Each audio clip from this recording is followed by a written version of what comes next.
is deliberating on a draft resolution. The deliberations are still underway, and we expect that the deliberations will conclude at about 6:30 or so, and the resolution as adopted will be released to you in due course. But I thought we'll give you an idea of what we are discussing. We are discussing the situation in the country. Broadly, it can be divided into the political situation, the economic crisis that the country faces, and the security threats,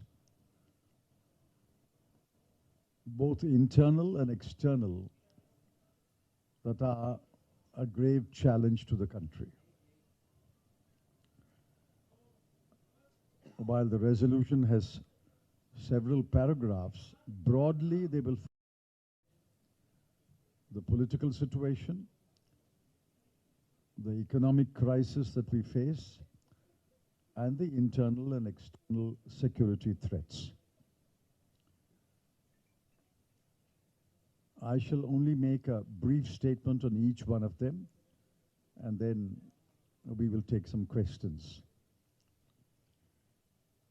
Firstly, on the political situation, we believe that there is a challenge to the constitutional and federal structure of the country.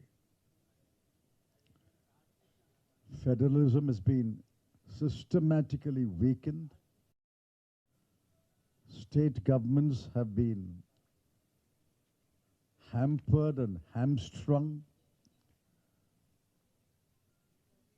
Revenues to state governments have been denied or reduced.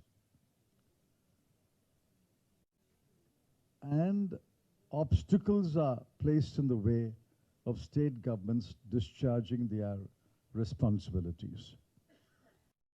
I shall give you only two examples. Karnataka's of rice to the people of Karnataka, which was an election promise. Even though Karnataka is willing to pay for the rice, the Food Corporation has been instructed to refuse to give rice to Karnataka. This has never happened in the country before. The second example is Himachal. Himachal Pradesh has faced devastation thanks to floods and landslides.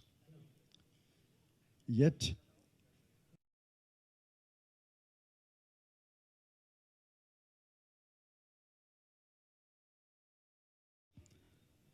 that funds are being denied to Himachal Pradesh, especially disaster relief funds. Now, even a child will know why obstacles are being placed in the way of Karnataka and Himachal Pradesh. It is only because the BJP lost the election in these two states. There are other challenges. Firstly, in Manipur, since the 5th of May, Manipur has been burning.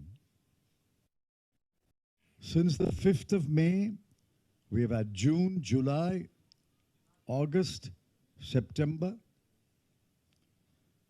and then we are into September another week. We are today, I think, in about 157th day.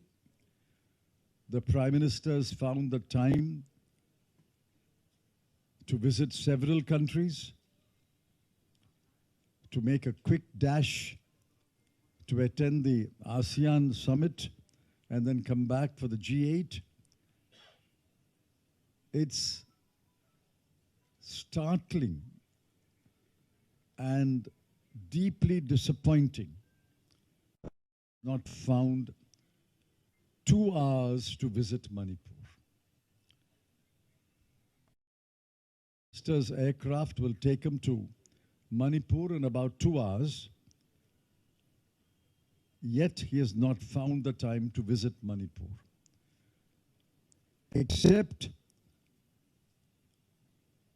a 2-minute mention of Manipur just before the parliament session started, he has not spoken about Manipur. And what is happening in Kashmir? When Article 370 challenge is being heard by the Supreme Court, the government's lawyers and the government's officers file an affidavit and make statements that Jammu and Kashmir is returned to normalcy. What we see is far from normalcy. 3 days ago, a colonel, a major, a DSP, and a rifleman were killed by terrorists. And the next day, the government, the cabinet, and the headquarters celebrate G20 even while Kashmir is in mourning. And again, more security forces were killed. Certainly, Kashmir is nowhere near normal.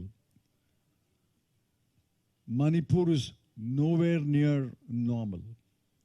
Yet the Prime Minister does not speak about it. There's a comprehensive failure of the Prime Minister and the Home Minister. I can multiply the examples of the deteriorating political situation, but I shall leave it there.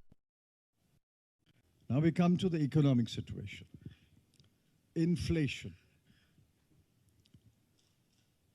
The best test of inflation is whether the Reserve Bank of India will increase interest rates or maintain interest rates or reduce interest rates.